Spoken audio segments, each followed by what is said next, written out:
Well, still more tropical rainstorms in store for us as we head on through the afternoon hours here. I'm Storm Track 12 meteorologist Les Still with your Thursday morning web forecast here. And I'll tell you what, I've been getting a lot of people talking about just how much rainfall we've seen in portions of the area.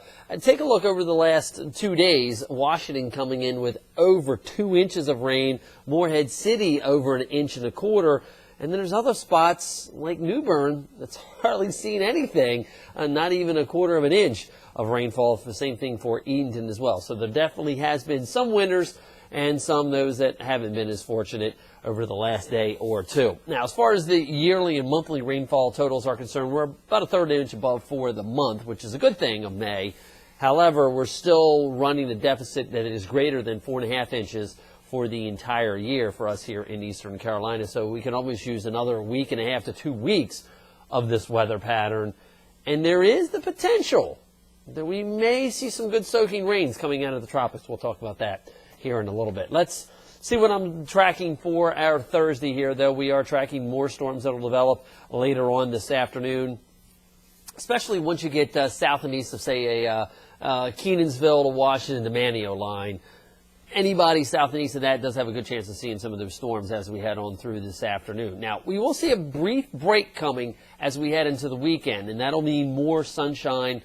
Not going to be completely sunny, but at least more filtered sunshine over the next day or two further inland. So today is going to be Greenville, Williamston, Washington, even Snow Hill and other spots as we come in through the day tomorrow. A little bit more sunshine around. But I am continuing to track the coastal sections along the southeast coast as a storm or multiple storms could develop there over the weekend. Again, we'll talk about that coming up here in just a minute. Your Storm Track 12 forecast for our day-to-day shows temperatures with some peaks of sunshine, filtered sunshine, Lenoir County up into Martin, Bertie, Greene, Pitt County. Going to make temperatures into the upper 70s and near that 80-degree mark. Showers and storms south and east of that Kenansville to Washington to Manio line. Overnight tonight, we'll keep in a slim chance. Could see a scattered storm or two along the beaches.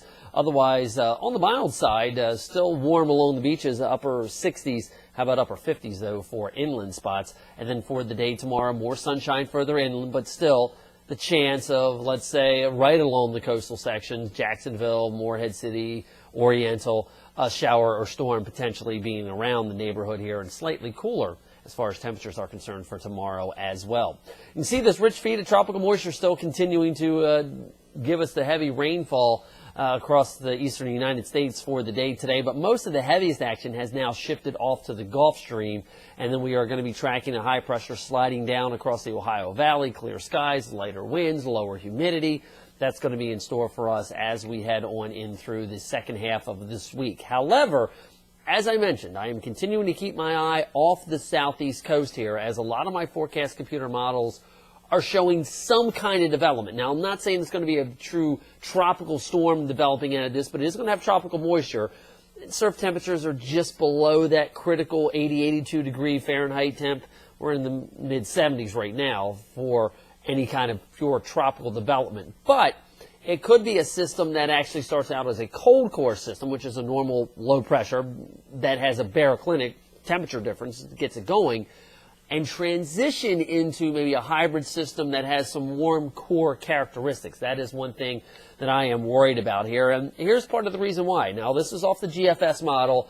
I don't think it handles the situation the greatest this weekend, but this is what I want to alert you to that we are tracking here, that there is going to be the potential for something to develop off the southeast coast this weekend here. In fact, you see the model trying to develop a low-pressure system out along the Gulf Stream. And that would make sense that it should be out there on the Gulf Stream. That's the natural baroclinic zone of how mid-latitude cyclones get going. They look for the differences in temperature. Gulf Stream water is awful warm. So that is one thing that kind of tells me maybe the storm should be out that far. But there are other models that do develop a storm much closer to the coast as we go in through the next couple days here. And as a result, that is going to give us a chance for showers and storms a little bit further inland. Either way, it does look like as we go into Saturday that we do wedge a high pressure at least over inland spots. Then you'll notice that surge of moisture coming back in here off the coast for Sunday. GFS may be taking too much of that moisture out into the ocean as opposed to keeping it in closer to the coast. So that is one thing that we are going to continue to monitor. But you'll also notice, again, don't get caught up on the details of this, but there is a lot of moisture down in the tropics that potentially could be heading our way over the next week to maybe 2 weeks that we are going to have to continue to watch. Sea surface temperatures are very warm down there. The pattern's kind of dictating with the Madden-Julian oscillation and the Arctic oscillation. It's a place to watch, let's put it that way, and it's kind of got my interest peaked here a little bit, so we'll continue to monitor that.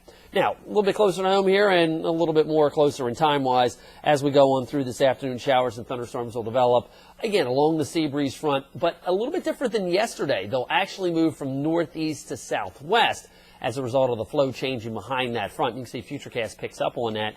Drier air does spill in here as we go overnight tonight, but again, maybe a spotty shower still along the coast.